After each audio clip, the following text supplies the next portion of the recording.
What's up, Doc Mike? Public Health on Call. By Johns Hopkins Bloomberg School of Public Health. Today's topic for May 16, 2021. COVID-19 and weight gain. Thank you, Johns Hopkins Bloomberg School of Public Health. Welcome to Season 3 of Public Health on Call, a podcast from the Johns Hopkins Bloomberg School of Public Health. I'm Josh Sharfstein, Vice Dean for Public Health Practice and Community Engagement and a former Secretary of Maryland's Health Department. Our goal is to bring scientific evidence and experience to the public health news of the day through informative interviews with scientists, community leaders, policy experts, public health officials, clinicians, and more. If you have ideas or questions for us to cover, please email us at publichealthquestion@jhu.edu. That's publichealthquestion@jhu.edu for future podcast episodes. Hi, I'm Lindsay Smith-Rogers, producer of Public Health on Call. Today, Stephanie Desmond talks to Elena Jansen and Susan Carnell, two obesity researchers at Johns Hopkins, about how COVID-related stress has impacted our bodies and our health behaviors during the pandemic. Let's listen. Elena Jansen and Susan Carnell, thanks so much for joining me. Thanks very much. We're happy to be here. So today I want to talk to you about COVID-related stress and what it's doing to our bodies and our health behaviors. We've heard jokes about people putting on the quarantine and even the COVID-19. We seem to be gaining weight. We're more sedentary. Why is this happening? Sure. I think the COVID pandemic really has been a perfect storm in terms of obesogenic factors, you might call them. So first, just the sheer kind of practical effects that it's had on people's lives with them being at home more. That obviously encourages sedentary activity, decreases physical activity, means that people, are at home more next to the cupboard. Foods are around more frequently for people. And then I think on top of that, you've got the stress experience. So this whole situation has been very stressful to people, either because they've been directly affected by COVID, and then also this huge amount of life disruption. And we know from a lot of research in the field that stress impacts appetite. So it increases cortisol levels, and cortisol kind of acts on our brain and increases food reward responses. So we've known that for a long time. And then the COVID pandemic is really just kind of capitalizing on that biological mechanism to increase eating behavior and therefore kind of increase obesity risk. Mm-hmm. So why, Elena, do we stress eat, and why is it worse now?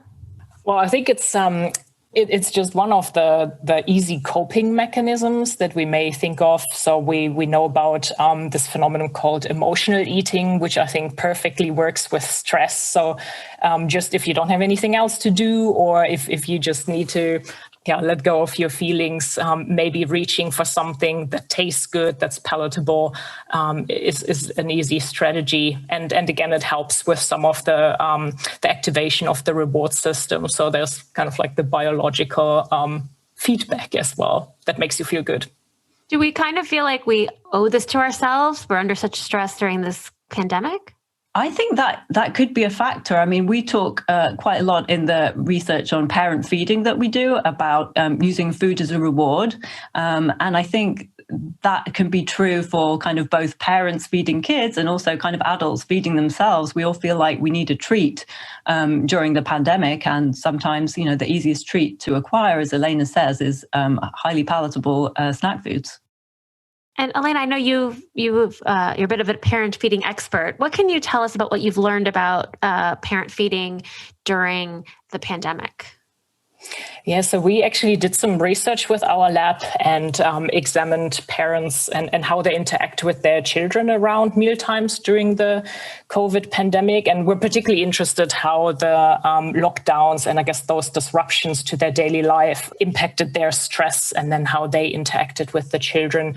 And we found that if they were more more stressed, they actually showed positive as well as negative effects in their parent feeding interactions. And so, for example, we would see that they are using, just as Susan said, more types of food or the snacks to manage the emotions of the children, to manage their behavior. So somewhat the behaviors that we don't necessarily like to see, because we rather want to use food for reasons of hunger rather than emotional management.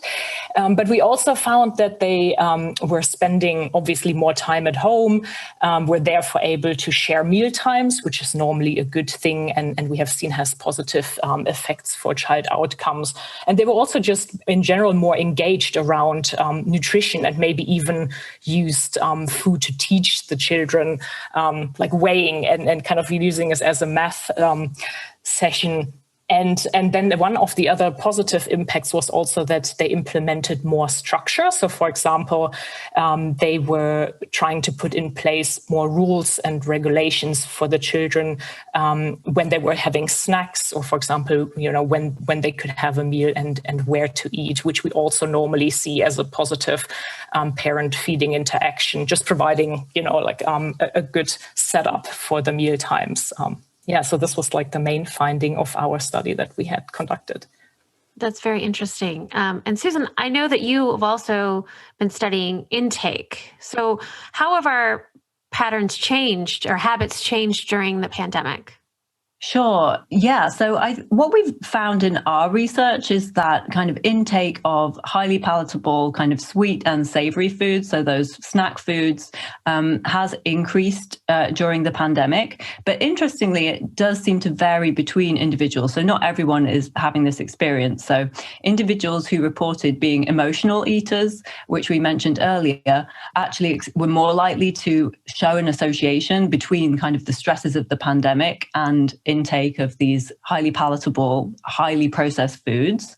But in kind of conversely, individuals who were lower or who are higher in cognitive flexibility. So you might think of that as an ability to kind of roll with the punches of the pandemic. So people who are higher in that attribute actually showed a lesser association between stress and eating. So I think one implication of this is that the pandemic can certainly impact kind of negatively our eating, but it really varies between individuals, and some individuals may kind of benefit more from interventions to kind of ameliorate the potential effects on obesity than other people who may not need them as much. So if we were sort of prone to these, to the bad behaviors, we're more likely to have seen those exacerbated, I guess, during this pandemic. Exactly. Yeah. I know that also you have studied binge watching, and I'm curious what you've learned about that and how that might relate to food as well. Sure. Yeah. So binge watching, I find very fascinating. We're getting very interested in our lab because it's obviously such a common behavior now, and was promoted by the pandemic with everyone spending such a long time at home. So we did find in our research that binge watching increased during the pandemic. But again, interestingly, there was some individual variability. So increases were greater in those who had obesity and also those who expressed high stress. So I think that kind of speaks to the potential kind of use of binge watching to kind of medicate our stress levels to some degree. And obviously binge watching is often associated with eating. One often kind of eats in front of the television as well. So I think it just kind of highlights binge watching as perhaps being something that, even though it's very enjoyable and has lots of great aspects to it, may just be something to kind of keep an eye on if one is worried about gaining weight. There could be kind of ways to kind of manage it and try and make sure that it doesn't impact our body weight. I also imagine that, we have nowhere else to go, right? And we're stuck at home. We're still really not supposed to go out and socialize. So here I am in front of my television for 3 hours every night. I mean, we're learning that's, I assume that's something that obviously we've taken up a lot more of.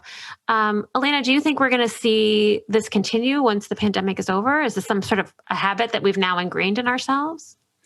That's a very good question. And I think particularly one that we're really interested in answering, because it's not just for the binge watching, but all the other behaviors that we have taken up during the pandemic, but because it has, gone on for a couple of months now, have they actually formed into habits?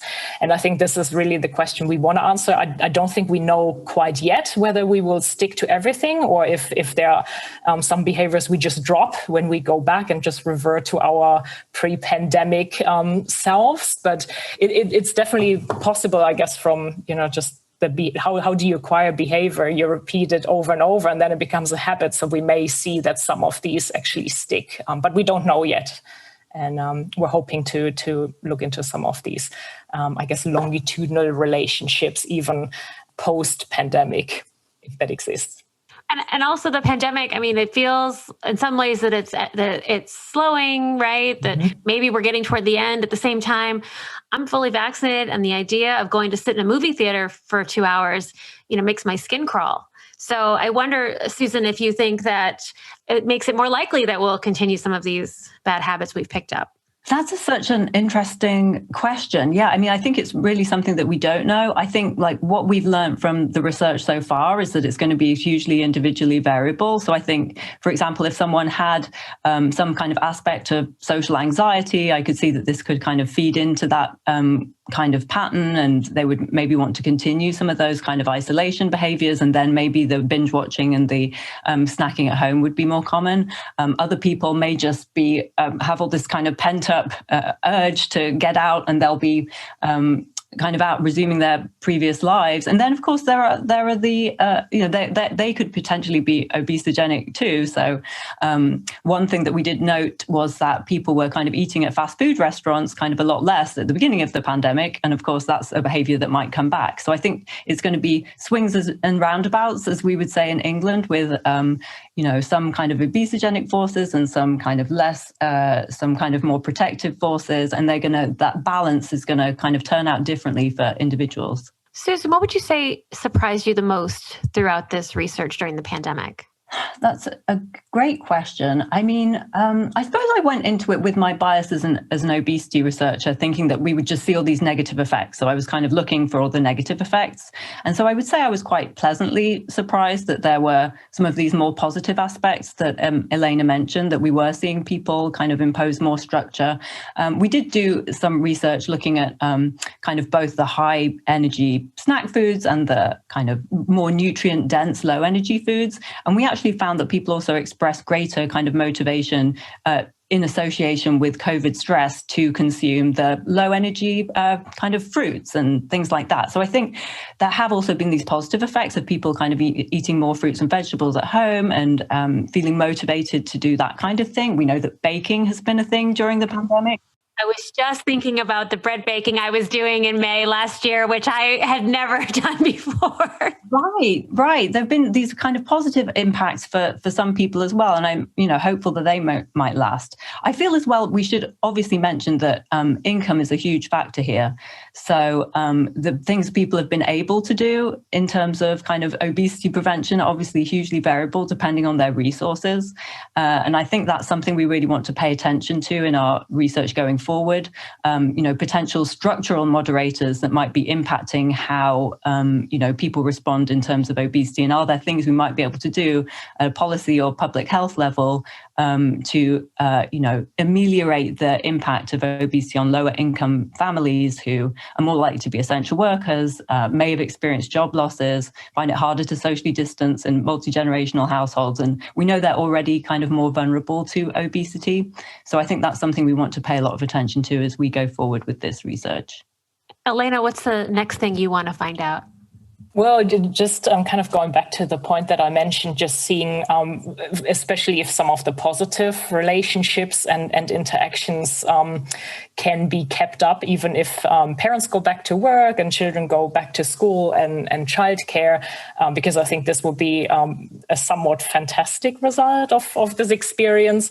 But yeah, definitely figuring out how everybody progresses and maybe even looking back with some of the data that we have collected to figure out what some of the resiliency aspects or characteristics of our families are, and then maybe using this in a way to prepare for the next, maybe not pandemic, but like if there's a severe other stressful event, just to have some of this knowledge available by looking back at everybody and looking forward how everybody kind of like deals with this universal experience. What can we learn about ourselves, Susan, about sort of how we've responded to the pandemic in terms of food and our health behaviors? You mean kind of myself or ourselves more generally? Ourselves more generally, unless you would like to tell us about yourself. Maybe I should just speak of myself as an example. I mean, what do I think we've learned? I think we've learned how powerful environmental influences are. So we may go through life thinking that we're, entirely in control of our kind of eating behaviors and our health behaviors. But I mean, this has been a huge environmental shock, which has kind of impacted everyone. I'm sure everybody's behaviors have been affected in some way. So to me, I think it really just highlights, the importance of the environment. We're actually kind of a biobehavioral research lab. So I often think about individuals and, I continue to kind of think about that and be very interested in this, but it just shows you that if you have a massive environmental change, that's going to kind of knock every individual off their path. So to me, I guess it just shows the power of the environment and shows the importance of us who may be in control of the environment, so at a policy level, but also, say, parents who control the kind of food environment for their kids, what kind of power we have to influence people's behaviors. Elena Jansen, Susan Carnell, thank you both so much for joining me. Thank you. Thanks so much for having us. Public Health on Call is produced by Josh Sharfstein, Lindsay Smith-Rogers, and Stephanie Desmond. Audio production by Spencer Greer, Niall Owen McCusker, C.N. Oates, and Matthew Martin, with support from Chip Hickey. Distribution by Nick Moran. Production support from Catherine Ricardo and Neiman Outland. Social media support from Brenda Hagedor, Grace Holes Fernandez, and Caroline Wong. Thank you for